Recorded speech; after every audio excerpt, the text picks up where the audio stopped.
This channel does not promote any violence, harmful, or illegal activities. All content provided by this channel is meant for an educational and information purpose only. ভারতে থেকে শেখ হাসিনা চুপচাপ বসে থাকবেন না, তার কারণ তিনি নিজেকে এখনো সাবেক প্রধানমন্ত্রী বলে ভাবেন। কিন্তু ইতিহাস যে সমানভাবে যায় না সেটা তো অনেক মূর্খকে বোঝানো যায় না। ফ্যাসিবাদ শব্দটা বহুল প্রচলিত, কাউকে যদি তার সংজ্ঞা বলতে বলো অধিকাংশ মানুষ এটা বুঝবে না। আমি ইউনিসের কথা বলছি, আমি তো কিছু না, আমি তো হতেই চাইনি। ওরা এমন ভাবে ধরলো, বাংলাদেশের মানুষ ভাবে যে পশ্চিমবঙ্গে মানুষ বাংলাদেশ কিছু জানে না, যা জানে ওরা জানে। একবারে নারায়ে তাকদীর, আল্লাহু আকবার, ইনকিলাব জিন্দাবাদ, সঙ্গে নিয়ে যাচ্ছে হচ্ছে বুলডোজার। তারা যাচ্ছেন কিনা 32 কেউ নেই। বাংলাদেশের সেনাবাহিনী শান্তি রক্ষা করতে বিদেশে যায়, ভালো পয়সা পাবে। বাংলাদেশ ফের উত্তাল। 32 ধানমন্ডি একেবারে ধ্বংস হয়ে গেল, ধ্বংস লীলা চলল, তাণ্ডব চলল রাত থেকে সকাল। নিশ্চুপ ডক্টর ইউনূস, কিন্তু কি কারণে এই স্পট এরকম অগ্নিগর্ভ হয়ে উঠল? এই স্পটে, এই 32 নম্বর ধানমন্ডিতেই মৃত্যু হয়েছিল বঙ্গবন্ধু মুজিবুর রহমানের। এই সমস্ত কিছু নিয়ে আপনাদের সঙ্গে বাংলাদেশের লেটেস্ট আপডেট নিয়ে আলোচনা করতেই আরপ্লাস নিউজের ডিজিটাল পেজ থেকে আমি সুচারু মিত্র আপনাদের সঙ্গে এসেছি বাংলাদেশের সাম্প্রতিক পরিস্থিতি নিয়ে আপনাদের সঙ্গে আলোচনা করবার জন্য। এবং সাম্প্রতিকের মধ্যে একেবারে সদ্য ঘটে যাওয়া ঘটনা, 32 ধানমন্ডিতে তাণ্ডব, এবং সেখানে অকাতরে ভাঙচুর হলো মুজিবরের বাড়ি।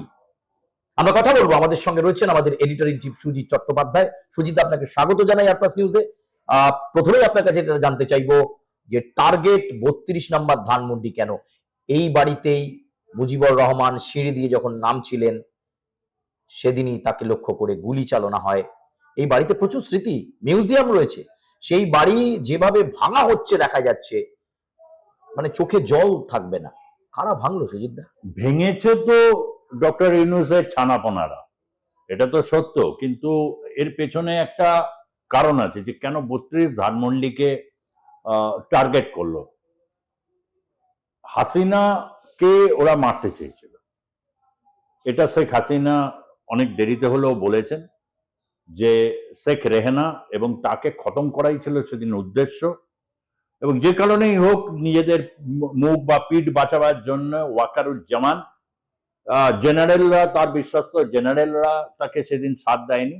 তাকে পত্রপাঠ বিমানে উঠিয়ে ভারতে পাঠিয়ে দেওয়া হলো এবং ভারত আশ্রয় দিল। এই তো ব্যাপার। শুরু থেকেই ভারতের এই আশ্রয় দেওয়া নিয়ে বাংলাদেশের একটা উষ্মা তৈরি হয়েছিল। তাদের উষ্মায় কিছু যায় আসে না, তার কারণ হচ্ছে এক একটা দেশের বোঝা উচিত যে বাংলাদেশের পলিসিতে তো আর ভারত চলবে না, কেন সে চলবে। এবং তারপর শেখ হাসিনা ছিলেন, এবং শুধু মাঝে মধ্যেই ডক্টর ইউনূস বলছিলেন সব ঠিক আছে, যেন বেশি কথা না তিনি বলেন। শুধু কথা তিনি বলবেন, আর তার কয়েকজন হচ্ছে নাবালক সমন্বয়ক আছেন, তারা বলবেন। যারা একসময় চাকরি চেয়েছিল, চাকরি খুঁজতে গিয়ে, কোটা বিরোধী আন্দোলন করতে গিয়ে তারা মন্ত্রী হয়ে গেলেন। এই তো ইতিহাস, 6 মাসে তো এই দেখলাম। এবং তারা দেখলো একটা সুযোগের অপেক্ষায় রয়েছে, এবং সুযোগটা কি, যে এই সুযোগে নিজেদের পত্রপাঠ কিছুটা গুছিয়ে গাছিয়ে নিয়ে বিয়ে শাদী করে কেরিয়ারটাকে তৈরি করে নিয়ে তারপর যদি পরিস্থিতি আসে তারা পিঠ টান দেবে। কিন্তু ইতিহাস যে সমানভাবে যায় না সেটা তো অনেক মূর্খকে বোঝানো যায় না, এটা সত্যি তাই। এবং ভারতে থেকে শেখ হাসিনা চুপচাপ বসে থাকবেন না, তার কারণ তিনি নিজেকে এখনো সাবেক প্রধানমন্ত্রী বলে ভাবেন। নির্বাচনের মাধ্যমে আসতে হবে, অর্থাৎ কোথাও নির্বাচন প্রক্রিয়ার মধ্যে দিয়ে বাংলাদেশে কোন সরকার তৈরি হবে সেটাতে তিনি বিশ্বাস করেন। বেশ। এবং সেই বিশ্বাস থেকে তিনি একটা কর্মসূচি নিয়েছিলেন, আমরা জানি আওয়ামী লীগের পেজ থেকে। এবং আওয়ামী লীগের যে ছাত্র সংগঠন, ছাত্র লীগের উদ্দেশ্যে তিনি ভাষণ দেবেন। এইটা জানা হওয়ার সাথে সাথেই ভয়ঙ্কর একটা আতঙ্ক ছড়িয়ে পড়ে, মানে হাসিনা আতঙ্ক। হাসিনা আতঙ্ক। এই আতঙ্কের জেরে প্যারিস থেকে ব্লগার পিনাকি ভট্টাচার্য, সাংবাদিক ইলিয়াস হোসেন, এরা তখনই একটা ঘোষণা দেন যে 32 ধানমন্ডিকে নিশ্চিহ্ন করে দেওয়া হবে। একদম। এই একটুখানি আপনাকে কাটবো।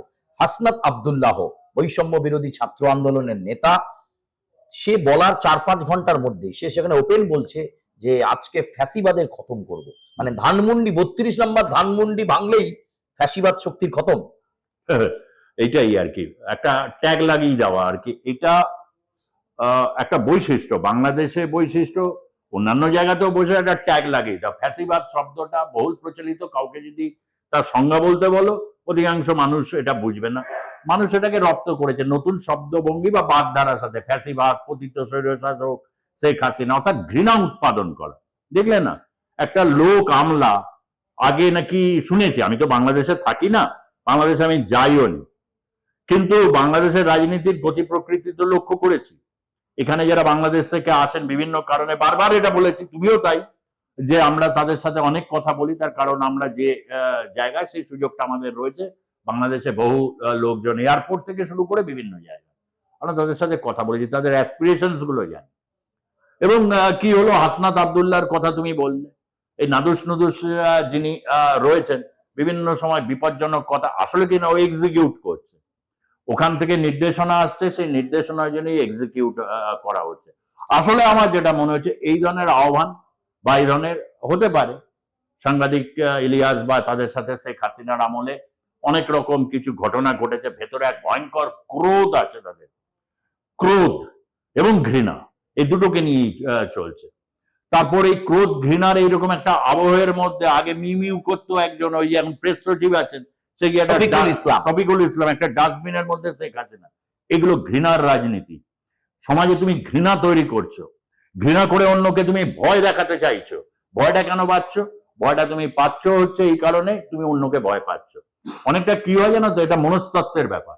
যখন একটা সাপ, ধরো তুমি মুখোমুখি পড়লো একটা গোখরোর সামনে, তুমি একজন মানুষ, তুমি তখন ভেবে পাচ্ছ না দৌড়বে, কারণ সাপের সাথে দৌড়ে পারবে না। কিন্তু তুমি যদি গোল করে ঘুরতে থাকো একমাত্র, তাহলে সাপ তোমাকে কিছু করবে না। আসলে সাপটা ভয় পাচ্ছে, ও জিভ বার করছে, চোখে দেখতে পাচ্ছে না, ও বুঝতে পারছে যে সামনে কোনো একটা বিপদ আছে। আর মানুষটা ভাবছে ও যদি আমাকে কামড়ে দেয়, দুজনেই বিপদ দুজনকে ভাবছে। এখন শেখ হাসিনার বিপদ ভাবার এটা কি, শেখ হাসিনা সপরিবারে এখন বাইরে রয়েছে, তোর পুরো গোষ্ঠী তো লোপাট করে দিতে চেয়েছিল 75 সালে 32 ধানমন্ডিতে, পারতেন না সে, তিনি রাষ্ট্রপতি প্রধানমন্ত্রী হওয়ার জন্য, তার রাষ্ট্রপতি প্রধানমন্ত্রী বাকশাল, এগুলো নিয়ে বাংলাদেশের রাজনীতি বহু চর্চা হয়েছে। পৃথিবীতে নতুন এরকম না, একদলীয় শাসন ব্যবস্থা প্রতিষ্ঠা শেখ মুজিবুর রহমান করেনি, পৃথিবীর বহু দেশে হয়েছে, বহু ইসলামিক রাষ্ট্রে হয়েছে, বহু কমিউনিস্ট দেশে হয়েছে, এটা নতুন কিছু নয়। তো তিনি করতে গেছিলেন, কিন্তু তিনি কখনো কিন্তু ওই প্রধানমন্ত্রী বা তা আলাদা বাসভবন করেনি, সুরক্ষিত নিরাপত্তা বলে তার একটা অটুট বিশ্বাস দিল। হতে পারে সরল বিশ্বাস, হতে পারে রাষ্ট্রনায়কদের এই ধরনের বিশ্বাস থাকা উচিত নয়, তো তার পরিণতি তো তিনি এই করেছেন। তারপরে বেঁচে থেকে রয়েছেন দুজন, এই দুজনকে টার্গেট, এই দুজনকে নিয়ে ভয়। এবং বাংলাদেশের রাজনীতিতে আমরা জানি যে গ্রেনেড বিস্ফোরণ হয়েছিল তার সভায়, সেদিনও তিনি মরে যেতে পারতেন। এটা আইভি রহমানের মতো নেত্রী মারা গেছিল আওয়ামী লীগের। ফলে হিংসা প্রতিহিংসার এই যে রাজনীতি বাংলাদেশের আছে, এক প্রবাহমান আতঙ্ক এবং ভয় তাদের মধ্যে কাজ করে। সেই ভয় থেকে মানে ধানমন্ডি ভেঙে আমার মনের বিকৃত আনন্দ, মনের ক্ষোভের আনন্দ, হ্যাঁ বিকৃত আনন্দ, যে কি ভাবনা একেবারে কোনো ইয়ে নেই, একেবারে বিপ্লবীদের মতো তারা আচরণ করছে। সবচেয়ে বড় কথা যে ইনকেলাব জিন্দাবাদ এই স্লোগানটিকে ভূতের মুখে রাম নামের মতো, ভূত রাম নাম করতে করতে যেমন যায় যাতে তার কোনো কিছু না হয়, ভূতের ভয় অনেকে রাম নাম করে, ঠিক তেমনি এরা বেসিক্যালি হচ্ছে শিবিরের লোক, বেসিক্যালি ইসলামিক ইয়ে, তার মধ্যে কিছু হচ্ছে মডার্ন এডুকেশন নিয়ে কিছুটা ইসলামিক চিহ্ন রাখেন, আর বাদ বাকি হচ্ছে একটা ককটেল। হ্যাঁ, কিছুটা একটু ওই আধা আধা ইংরেজি বলার চেষ্টা করে, ভালো করে বলতেও পারে না, বাংলাটা তো তথৈব ক্রমশ অবস্থা করছে। এরা হচ্ছে মনে করছে হেভি স্মার্ট, গোটা বিশ্ব নাকি তাদের দিকে চেয়ে দেখছে যখনই, তখন দেখছে যে কার বাড়ি, যখনই দেখছে বলছে এগুলো কি, যারা একটা স্থাপত্য ভাঙে, যারা একটা ইয়ে ভাঙে। ঠিক আছে, বিপ্লবের সময় তো পৃথিবীর প্রথম ঘোষিত বিপ্লব যেটাকে পৃথিবীর ইতিহাস স্বীকৃতি দিয়ে গেছে, সেটা সোভিয়েত বিপ্লব। আধুনিক সময় তো সোভিয়েত বিপ্লবের সময় যারা বলশাবিক তারা অতি উৎসাহে নেমে ওই জারের বাড়ি, জারের কি কি জিনিস ব্যবহার হতো, চারিদিকে বিভিন্ন চার্চ, এগুলো ভাঙচুর করছে আর জিনিস খুলে খুলে নিয়ে নিজেদের বাড়িতে নিয়ে যাচ্ছে। দারিদ্রতা ছিল সেই সময় রাশিয়া, একদম। সেই কারণে লেনিন ডিক্রি জারি করেছিলেন। আর এটা 6 মাস পরে ডিক্রি কি, উনি বসে আছেন, মানে যখন উনি ইন্টারভিউ দেন, বয়স্ক মানুষ, উনি বোঝাই যায় তার প্রচুর ক্ষোভ আছে, যন্ত্রণা আছে। আমি ইউনুসের কথা বলছি, ইউনুস সাহেবের ইন্টারভিউ গুলো সব কটা আমি ভালো করে দেখেছি। আমি তো কিছু না, আমি তো হতেই চাইনি, ওরা এমন ভাবে ধরলো, ওরা ভাবলো ওরা মানে হচ্ছে সমন্বয়করা, এই যে গোষ্ঠীটা, কেন পিনাকি এরা তো দেশে ফিরতে পারবে না, দেশে এলে কেস চালু হবে। পিনাকিবাবু কি সবসময় নেপথ্য থেকেই কলকাঠি নাড়েন? দেখো বড় বিপ্লবী তো উনি উনি খুব বড় বিপ্লবী, ভালো ন্যারেটিভ মেকার। ওনার ন্যারেটিভে কাজ মানে অনেক সময় হয় বাংলাদেশের মানুষের আছে উলুবনে শিয়াল রাজা, সেরকম যদি কোনো ন্যারেটিভ না থাকে, আর হচ্ছে আওয়ামী লীগের যারা বুদ্ধিজীবী তারা ওরকমই পলকা, ফলে তারা পেরে ওঠেনি অনেকে বয়সচিত কারণে। আর এমনি একটু ডাকাবুক হতো, আবার নিজেই বলেন উনি ক্যারাটে জানেন, উনি ডাক্তারি জানেন, উনি ওই যে না আধুনিক যুগে দেখো এরকম উদাহরণ পাওয়া খুব মুশকিল, সক্রেটিসের সাথে একমাত্র তুলনা করা যেতে পারে। তো বাংলাদেশের উনি এখন সক্রেটিসের ভূমিকায় রয়েছেন। আমি কিন্তু ফুটবলার ডাক্তার সক্রেটিসের কথা বলছি না। তিনি ব্রাজিল দলে খেলেছিলেন। উনি বাংলাদেশের এই সমন্বয়কদের নিয়ে এই যে কতগুলো বাচ্চা কাচ্চা যারা রয়েছে বা সদ্য যারা তারুণ্য কৈশোর হয়েছে, একটু মানে একটু নতুন দাড়িগোঁফ গজাচ্ছে, তাদের উনি নেতা আর কি, তাদের একজন তো পৃষ্ঠপোষক, একজন নেতা দরকার, তাত্ত্বিক দরকার, তা সেই জায়গাটা করেন, সেটা করে, সেটা নিয়ে আমাদের কোনো আপত্তি নেই। কারণ আমরা তার সম্পর্কে জানি। উনি হয়তো ভাবেন যে বাংলাদেশে আগে একদিন বলেছিলাম এটা তোমাকে, যে বাংলাদেশের মানুষ ভাবে যে পশ্চিমবঙ্গের মানুষ বাংলাদেশ কেসও জানে না, যা জানে ওরা জানে। যেমন আগে বলতো যে হিন্দুরা ইসলাম সম্পর্কে কেসও জানে না, যা জানে শুধু হচ্ছে বরঞ্চ হিন্দুত্ব নিয়ে কত কিছু জানে। তারপর এক একটা যখন ভার্সান শুনি বেদ গীতা বেদান্ত নিয়ে, যাক ওই প্রসঙ্গে যাব না, তুমি যে প্রসঙ্গে আসছিলে, আসলে এই যে আতঙ্কের নানা রকম কিন্তু এক একটা থাকে, মানুষ তখন আতঙ্ক, তোমাকে সাপ আর মানুষের উদাহরণ দিয়ে দিলাম। এইখান থেকে 32 ধানমন্ডি কোনো প্রতিরোধ নেই, গেল বুলডোজার নিয়ে। ভারতবর্ষে বুলডোজার যখন যোগী আদিত্যনাথ ব্যবহার করছিলেন, তখন বিরোধীরা কিন্তু অনেক বক্তব্য রেখেছে, অনেক তারা করেছে, অনেক বলেছেন। এবং 2024-এ উত্তরপ্রদেশ নির্বাচনে ইস্যু হয়েছিল, এবং ভারতীয় জনতা পার্টির আসন সংখ্যা কোথায় গিয়ে দাঁড়িয়েছে, সমস্ত কিছু তো আছে। সেটা নিয়ে গিয়ে ওখানে বিপ্লবীরা একধারে নারায়ে তাকদীর আল্লাহু আকবার ইনকিলাব জিন্দাবাদ, সঙ্গে নিয়ে যাচ্ছে হচ্ছে বুলডোজার। তারা যাচ্ছেন কিনা 32 কেউ নেই, এবং উল্লাস আনন্দ। আমরা ভাবলাম যে যাচ্ছে নিশ্চয়ই সেনাবাহিনী পুলিশ আছে। বাংলাদেশের সেনাবাহিনী শান্তি রক্ষা করতে বিদেশে যায়, ভালো পয়সা পাওয়া যায়। ওয়াকারুজ্জামান মানে তুমি যদি ধরো বাংলাদেশে চান্স নেই, কেন ওরা বলেছিল কত লাখ নাকি চাকরি করে, ওই আসিফ নজরুল একটাকেও বার করতে পারেনি। আরে ভাই, পৃথিবীতে সব জায়গায় যোগ্য লোকের জন্য কোনোদিন বাউন্ডারি হয়নি। চার্লি চ্যাপলিন ইংল্যান্ডের লোক, তিনি হলিউডে গিয়ে ছবি করতেন, তাকে জিজ্ঞাসা করা হয়েছিল আপনি কোন দেশের নাগরিক, উনি বলেছেন আমি বিশ্ব নাগরিক। যারা বিভিন্ন দেশে চাকরি করতে যায় কোথায়, তারা বিশ্ব নাগরিক।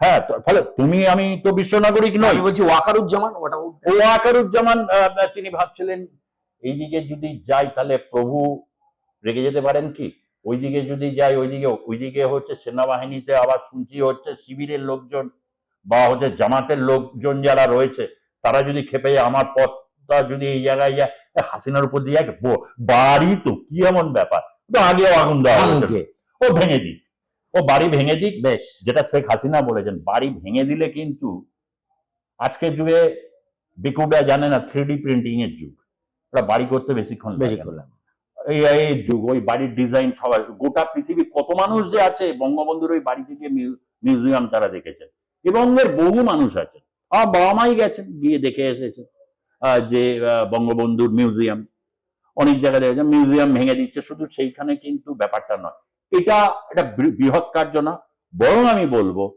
গোটা বিশ্বের কাছে বাংলাদেশ এরপরে আর বলতে পারবে যে সেদিন নয় গুলি চালিয়েছিল, যদি ওটা এখনো প্রমাণিত হয়নি গুলিটা কে চালিয়েছিল, শেখ হাসিনার পুলিশ মিলিটারি, না নিজেরাও তো গুলি চালিয়ে দেওয়া যায়, ভিড়ের মধ্যে কে গুলিগুলা চালাচ্ছে। আর এখন এটা কেউ বিশ্বাস করবে না যে বাংলাদেশের হাতে এরকম অস্ত্র আসেনি, পাকিস্তানি প্রভুরা রয়েছে, কি উল্লাস, সেদিনের হাড়ের যন্ত্রণা।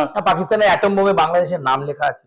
হ্যাঁ, বাংলাদেশের মানে হঠাৎ একটা ভাইয়ের প্রতি অনিশ্চয় করেছিলাম, ভাইয়ের প্রতি আমরা ঠিক করিনি, ভাইকে যে কি করে এসছি সেটা এখন হঠাৎ ভাই পেয়ে মানে খুঁজছে, ভাই রে ভাই, পাকিস্তান এখন ভাই খুঁজছে, তার কারণ হচ্ছে গোটা পৃথিবীতে লাঞ্ছিত নিন্দিত একটি দেশ, সে ভাই খুঁজেছে আর ভারত হয়ে গেছে তার শত্রু। তো ওই পিনাকি বাবু একটা এপিসোডে বলছিলেন না, চাণক্য নীতি বোঝাচ্ছিলেন বাংলাদেশের তার শীর্ষ সামন্তদের, যে চাণক্য প্রতিবেশী দেশের সাথে বলেছে খুব একটা ভালো সম্পর্ক কোনোদিনই হবে না, সেই জন্য প্রতিবেশীর সাথে তুমি সম্পর্ক করো। কোন আমলে বলে গেছে চাণক্য 3.5-4 বছর নন্দবংশ পরাক্রমশালী তাকে ধ্বংস করে যাতে ভারতবর্ষকে গ্রিক আক্রমণ থেকে রক্ষা করার জন্য তিনি কতগুলো বলেছিলেন, তখন সবই ভারতের সঙ্গে সংযুক্ত ছিল এইসব জায়গাগুলো, সেই দিয়ে বয়ে যাচ্ছেন, তাদের যা আবার তাই হচ্ছে। কিন্তু আপনার কাছে একদম সংক্ষেপে শেষ প্রশ্ন, কবে বাংলাদেশ তার ছন্দ ফিরে পাবে, নাকি আর সেই বাংলাদেশকে আমরা দেখতে পাবো না? বাংলাদেশ আমি যেটুকুনি বুঝতে পারছি এই মুহূর্তে গৃহযুদ্ধের দিকে এগোচ্ছে। রেজিস্ট্যান্স হওয়া শুরু হয়েছে বিভিন্ন জায়গায়, যেখানে যেখানে আছে রেজিস্ট্যান্স হওয়া শুরু হয়েছে, সেখানে মানুষ বলছেন এটা কি করছে, ইতিহাস কি করছে, মুক্তিযুদ্ধের চেতনাকে তারা যদি এখন নিভিয়ে ফেলতে চায়, বাংলাদেশের প্রজন্মের কাছে বলছি, মুক্তিযুদ্ধেরা আমরাও তো, তুমি তো স্বাধীনতা সংগ্রাম দেখোনি, দেখেছো কি না?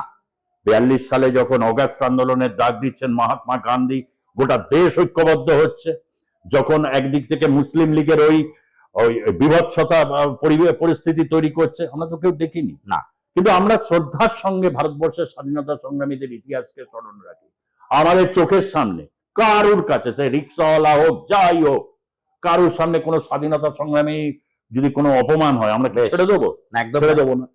ঠিক তেমনি ভাবে বাংলাদেশে এই যে পরিস্থিতিটা তৈরি হয়েছে, এটা গৃহযুদ্ধের ইঙ্গিত দিচ্ছে। এখান থেকে নেতৃত্বহীনতায় ভুগছে আজ বাংলাদেশ। ডক্টর ইউনূস কোনো নেতাই নয়। কেউ ওখান থেকে বড় বড় আগুনে বক্তব্য রাখতে পারে, এরকম প্রচুর লোক আছে, এই বঙ্গ আছেন, ওই বঙ্গ থাকাটা খুব স্বাভাবিক, এরকম আছেন, কিন্তু নেতৃত্ব কে দেবেন? শেখ হাসিনা নেতৃত্ব দিতে জানেন।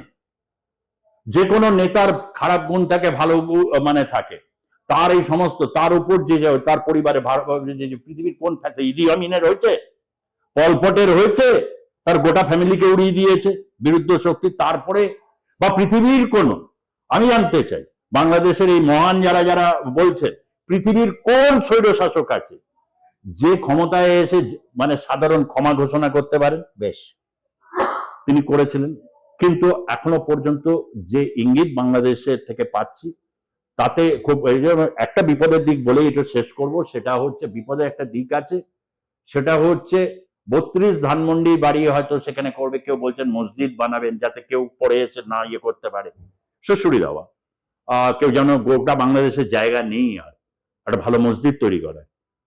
তারপর কেউ কেউ বলছেন যে ওখানে যারা গুলি মারা গেল, যাদের দায়িত্ব ছিল 6 মাসে, তাদের ট্রিটমেন্টকে একদম সবচেয়ে অগ্রাধিকার বেসিসে, সেটাও দেখালো বাংলাদেশ, যে যারা করলো আর হচ্ছে ক্ষীর খেলো কারা।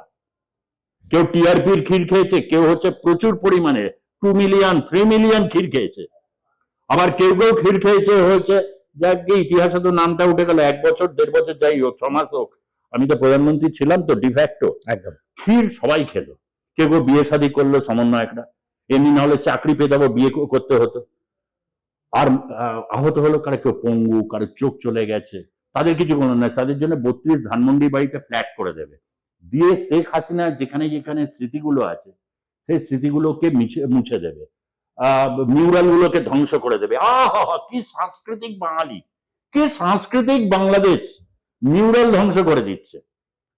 যেন হচ্ছে, আমি তো ভয় পাচ্ছি কখনো কখনো এইরকম যদি হয়, এইসব লোক যদি গিয়ে খাজুরাহোর গুহাতে যায়, অজন্তা এলোরার গুহাতে যায়, সেখানে যা যা সমস্ত আজ থেকে 3000 4000 5000 6000 বছর আগে যে সমস্ত গুহা চিত্র করা আছে, সেগুলো দেখলে তাদের কি হবে? একদম। অনেক ধন্যবাদ সুজিত দা আপনাকে। বাংলাদেশ ভুগছে নেতৃত্বহীনতায়, বাংলাদেশে গৃহযুদ্ধের পরিস্থিতি, কিন্তু বাংলাদেশ শোধরাচ্ছে না। বাংলাদেশের কানটা মূলে কে বলবে যে যেটা হচ্ছে সেটা সংস্কৃতি নয়, অপসংস্কৃতি। বাংলাদেশের আরো লেটেস্ট আপডেট নিয়ে আপনাদের সঙ্গে আবার দেখা হচ্ছে পরবর্তী কোনো ব্যাখ্যা, কোনো বিশ্লেষণে সুজিত দা এবং আমার সঙ্গে। আপাতত আপনাদেরকে বলবো, আপনারা অবশ্যই বাংলাদেশ সংক্রান্ত আর কি কি বিষয়ে শুনতে চাইছেন, জানতে চাইছেন, আমরা সেটা আপনাদেরকে জানানোর চেষ্টা করব। আপনারা কমেন্ট করবেন, লাইক করবেন এবং সাবস্ক্রাইব করবেন। ধন্যবাদ।